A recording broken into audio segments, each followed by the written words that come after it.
goxaat yi ñu jëm ci 2027 ñu daal di defaale ay élections présidentielles jàppoon yi kàddu yooyu nekkul kàddu yu ëpp. waaw Alioune Badara. man je crois que loolu moom sénégalais yi loolu warul nekk lu bees ñoom warul leen a bett ndax président Bassirou Diomaye Diakhar Faye depuis mu accédé au pouvoir ba tey ñëpp gis nañ pas yi nga xam moom la nekk di teg donc à chaque fois day réconforter cette thèse là selon laquelle moom dafa mel ne dafa bëgg a summeeku rek bu ko mënoon légalement day summeeku ci mbubu président bi rek daal di koy solal Ousmane Sonko te loolu non seulement moom daf koy wax waaye day permettre aussi des directeurs généraux même récemment dégg nga kenn ku ci dem ITV wax lu mel noonu ne nous travaillons à faire de Ousmane Sonko le président de la République du Sénégal ci moment boo xam ne Bassirou Diomaye Diakhar Faye est élu président de la République pour 5 ans et il vient juste à peine de faire une année de mandat donc moom pour man li mu doon wax noonu li mu doon wax di wax que ni Ousmane Sonko daf ko bëgg a gën a doole il a besoin d'un premier ministre super fort loolu pour man il était juste dans les constats ci la nekkoon li mu doon wax Sénégalais yi ñëpp xam nañ ko moom xam nañ ni moom loolu la bëgg waaye pour man le président a mal interprété les doléances des Sénégalais xam nga pour man c'était très réducteur que Bassirou Diomaye Diakhar Faye pense que ñiy wax que ni dañoo bëgg que le président soit fort déjà mu réduire leen à l'APR mu ne ñiy wax loolu mooy ñi eenal Ousmane Sonko ñiy wax loolu mooy ñi nga xam ne Ousmane Sonko dafa këpp seen yelwaan donc loolu la wax il vise un camp pensant que ñoom rek ñooy wax que ni dañoo soxla un président fort loolu mooy mal interprétation bi ci njëkk nga xam ne moom il se trompe de cible déjà léegi day dem ba jàpp ni sax léegi li Sénégalais wax léegi moom da koy réduire à un camp politique wala boog à l'arène politique alors que au-delà de la scène politique il y a des Sénégalais lambda yi nga xam ne bokkuñu ci benn formation politique te dañoo yëg ni gis ni le président de la République feesul siège bi dañoo gis ni le président ne remplit pas la plénitude de cette fonction-là de président de la République ñooñu noonu tey jii ñoom bokk nañ ci ñiy wax ne dañoo bëgg nag président marquer son empreinte wane ni nag réew mi am na kilifa kër sax dafa soxla en mal muy sentir ne am na kilifa gu fi nekk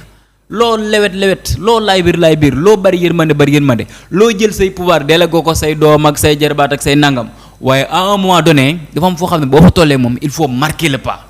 que kër gi xam ne nag fii kilifa am na fi bu dee kër nag moo soxla loolu rawatina am réew dafa soxla à un moment donné mu xam ne dafa am koo xam nag moom moo yër cëggal guy gi moom mooy décider nag à la base loolu nag beneen mauvaise interprétation bi mu ci def moom président mooy penser aussi que ni sénégalais yi dañ ko wax bu mu renforcer le pouvoir du président du premier ministre loolu tamit kenn waxu ko loolu il lui est loisible de choisir bu ko neexee mu ne day renforcer pouvoir ku ko neex waaye li ñu wax mooy dañoo bëgg que moom mu fees siège bi loolu ça n'a rien à voir ak est-ce que dañoo bañ mu renforcer le pouvoir du premier ministre bokkut dafa am benn sew bu ci nekk mooy li sénégalais wax mooy on a besoin de ressentir notre président de la République dañoo soxla xam ni kat président véritablement moom mooy décider loolu nag wut wala bokk dàqut ne su ko neexee moom am na ci droit am na les prérogatives pour renforcer pouvoir ku ko neex yaa ngi dégg est-ce que sew bi ma wax moom nag li mu yaakaar mooy dañoo bañ mu renforcer le pouvoir du premier ministre ça n'a rien à voir ñun ci moom lañ nekk ñun ñoo ngi ci moom mi ngi ci premier ministre xam nga bu ñu ne ko président bu ko Maïmouna Ndour Faye ne ko la manière dont tu t'effaces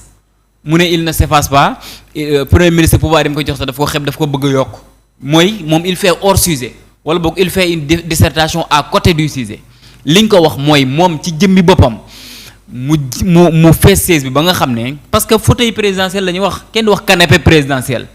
mooy benn nit moo ci toog fauteuil la ñuy wax fauteuil kenn waxul canapé présidentiel benn nit moo ci mën a toog dafa am slogan yoo xam ne ci opposition la yem ay Sonko mooy Diomaye mooy Sonko mais le premier ministre n'est pas le président de la République le président de la République n'est pas et ne peut être le premier ministre loolu lañ bëgg mu marquer la nette différence quel que soit maintenant le degré bu muy yóbbu le pouvoir du premier ministre loolu moom la mais ñun sénégalais yi nga xam ne tey jii ñoom ñoo ko fal ñi ko fal ak ñi ko falul ñëpp tey jii moom mooy seen président de la République mais lu ñu gis mooy Alioune Badara un président qui est confiné au palais déet waay. bien sûr le président de la République est confiné au palais. moo boobu diisul tam confiné biir palais mooy tëj ko ci palais ba rek. non dañ ko confiné mel ni kii. dañ ko confiné parce que li tax ma ne dañ ko confiné mooy le président ne sait pas ce qui se passe xamul lu xew. xam nga en tant que président kuy doxal. malheureusement dañ ko confiné xamul li xew te moom mu ngi lépp a ngi ci kanamam. li tax ma ne le président est confiné xamul li xew mooy bu fekkee def nga jàngat ci discours am di nga gis éléments yi ma lay wax ci biir discours am. yu mel nan c'est le président qui nous dit que. waaw. parfois bu ñuy def conseil des ministres am na foo xam moom premier ministre fa la ñuy taxaw di waxtaan di xool yenn dossiers yi nee na moom premier ministre lay laaj naan ko dégg naa diw dañ koo jàpp. yaa ngi dégg. nee na premier ministre ne ko ah bon yëguma ko sax mu ne ko pourtant yow la ñuy wax ni yaa ko jàppalu. yaa ngi dégg. waaw foofu ñaari mbir yoo xam ne day tey xel benn bi mooy moom ci jëmmi boppam du premier ministre la war a laaj information. yaa ngi dégg war na am yeneen source d'information yu gën a sûr premier ministre il est politique il est chef de parti politique kon moom waru ko mën a laaj ci ay dossiers yoo xam ne dañ ko jiiñ déjà naturellement danaan ko defuma ko. comment il veut premier ministre ne ko waa maa ko jàppul xam nga loolu dafa ko mës a wax loolu mooy premier élément nga xam il est confiné moom kon ki muy laaj information wala ci ki muy valider loo information mooy auprès du premier ministre loolu mooy premier lieu deuxième lieu mooy le premier ministre ci boppam moom moo koy tuur lëndëm léegi da koy bu ko laajee rek da koy gëmloo ne ko non man loolu yëguma ci dara mu ne ko ah pourtant yow lañ koy jiiñ léegi moom il se contente de ça du fait que le premier ministre ne ko man yëguma ko moom loolu doy na ko sëkk waaye loolu est-ce que doy na Sénégalais bi est-ce que doy na activiste bi ñu jàpp est-ce que doy na militant politique bi ñu jàpp moom mi jàpp ne Ousmane Sonko moo nekk derrière di def les commandes kon loolu mooy le premier élément deuxième élément mooy tu sens que le président de la République ne travaille pas. Je te jure. man j'étais choqué. Le président ne travaille pas. déggoo au bout de l'entretien. Combien de fois il a dit à Maïmouna Ndour Faye seetaan naa la.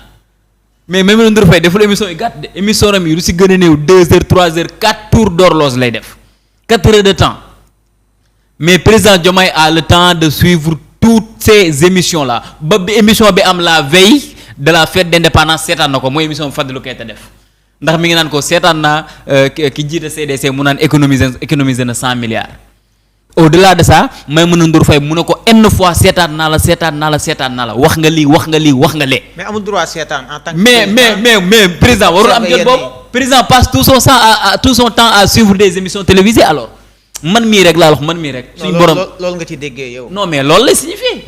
président passe tout son temps à suivre des émissions télévisées mooy président n'a pas de travail président n'a pas de boulot loolu moo tax man ne il est confiné encore une fois il est confiné dans son palais. Il ne sait pas ce qui se passe il passe dañ koy dugal ci benn salon rek taal ko télé bi ne ko seetaanal muy seetaan léegi il se contente maintenant de ce que ses militants ses directeurs généraux ses ministres disent aux chaînes